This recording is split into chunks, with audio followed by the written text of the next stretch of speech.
नमस्कार, मी सुरेखा. तारा न्यूज मध्ये आपलं स्वागत. पाहूयात आज दिवसभरातील महत्त्वाच्या घडामोडी. कोल्हापूर शहरातील मशिदीवरील अनधिकृत भोंगे काढावे अशी मागणी हिंदू एकता आंदोलन समितीने केली.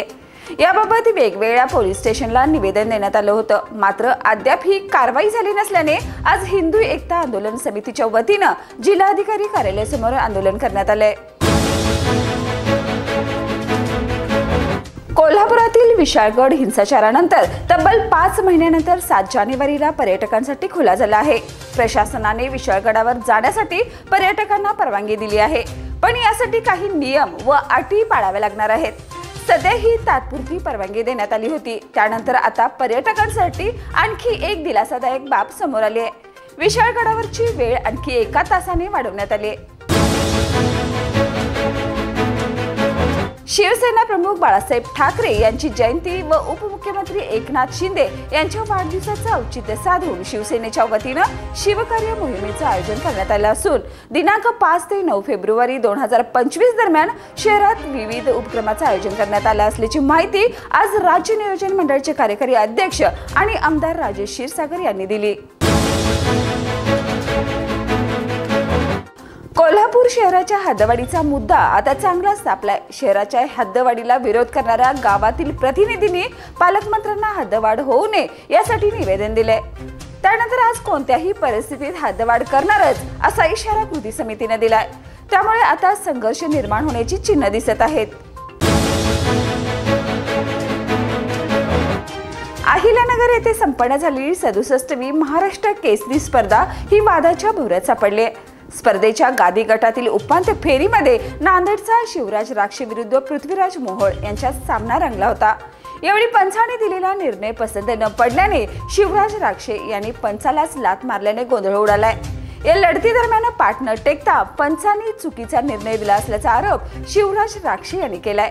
दरम्यान यावेळी स्पर्धेत मोठा गोंधळ निर्माण झाला होता. यावर बोलताना आता सर्वत्र समीक्षा प्रतिक्रिया उमटत आहेत.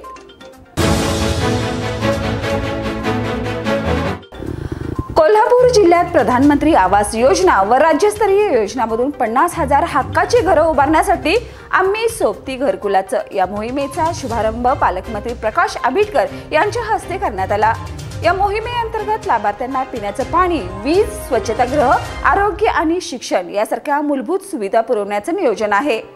योजनेच्या प्रभावी अंमलबजावणीसाठी प्रशासनाने मिशन मोडवर काम करावं अशी सूचना पालकमंत्री आंबेडकर यांनी दिली आहे. कोल्हापूर जिल्ह्याच्या आजरा, भुदरगड, शाहूवाडी, पन्हाळा, कागल आणि शिरोळ या पंचायत समितीसाठी 4 चाकी वाहनांचे वितरण सार्वजनिक आरोग्य मंत्री तथा जिल्ह्याचे पालकमंत्री प्रकाश आंबेडकर यांच्या हस्ते करण्यात आलं. या कार्यक्रमात जिल्हा परिषदेचे मुख्य कार्यकारी अधिकारी यांच्या नूतनीकरण करण्यात आलेल्या दालनाचंही उद्घाटन त्यांच्या हस्ते पार पडलं. इचलकरंजीत गुन्हेगारीचे प्रमाण वाढत असून पोलीस प्रशासन यावर नियंत्रण ठेवण्यात अपयशी ठरले.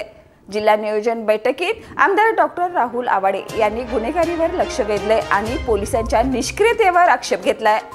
गांजा तस्करी आणि गुंडगिरीमुळे शहरातील वातावरण अस्वस्थ झाले आहे. इचलकरंजीतील वाढत्या गुन्हेगारीला आळा घालण्यासाठी पालकमंत्री प्रकाश आंबेडकर यांनी गांजा तस्करीच्या विरोधात कडक कारवाईचे आदेश दिलेत. कोल्हापूर पन्हाळा रत्नागिरी महामार्गाचं काम गेल्या 3 वर्षापासून सुरू असून अपूर्ण कामामुळे हा रस्ता मृत्यूचा सापळा ठरत आहे. महामार्गावर प्रचंड धूळ उडत असल्याने वाहन चालकाच्या डोळ्यात धूळ जाऊन अपघातांना सामोरं जावं लागत आहे. याशिवाय महामार्गावर मोठमोठे खड्डे पडले असून वाहतूक व्यवस्थाही विस्कळीत झाली आहे.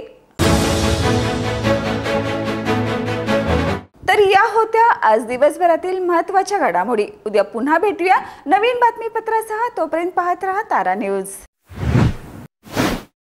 बाळ, फ्रीज मधून श्रीखंड काढ ना. आम्ही पूर्वी घरीच बनवायचो श्रीखंड. त्याची चवच वेगळी होती. आता काय सगळं रेडीमेड. आजी, हे श्रीखंड खाऊन बघ. आज तुझ्या आईनं घरीच बनवलं की काय? हे आहे गोकुळचं श्रीखंड. अगदी जिभेवर रेंगाळणार. जिभेवरच नाही तर मनावरही रेंगाळणार. गोकुळ श्रीखंड, मनावर रेंगाळणार.